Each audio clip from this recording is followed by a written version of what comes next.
ایک دن ابو جہل مسجد حرم کے دروازے پر آ بیٹھا۔ پیغمبر اکرم صلی اللہ علیہ وسلم مسجد سے باہر تشریف لائے تو وہ اپنے ہاتھ آستینے سے باہر لایا اور کہنے لگا، یا محمد صلی اللہ علیہ وسلم بتائیں میری مٹھی میں کیا ہے؟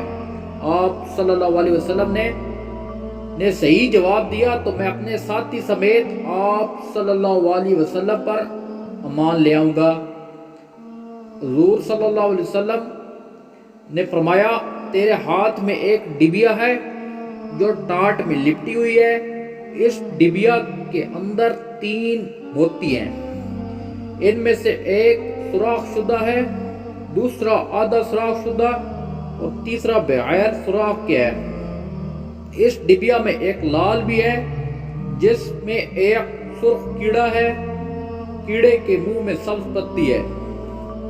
ابو جہل کہنے لگا، یہ سب تو ٹھیک ہے، لیکن سرخ کیڑا اور سبز پتی کا علم کیسے ہوا؟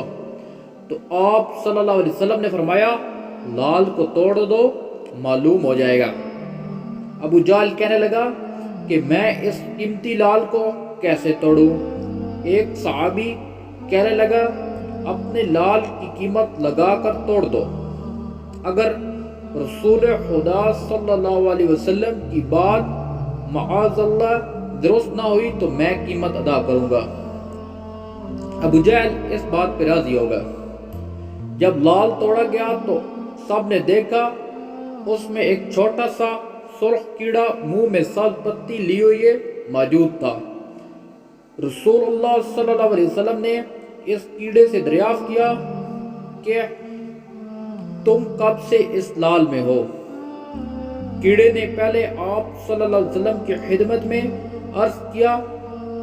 سلام عرض کیا، پھر کہا مجھے نہیں معلوم، لیکن اللہ تعالیٰ نے مجھے روزانہ 3 سبز پتیاں عطا فرماتا ہے۔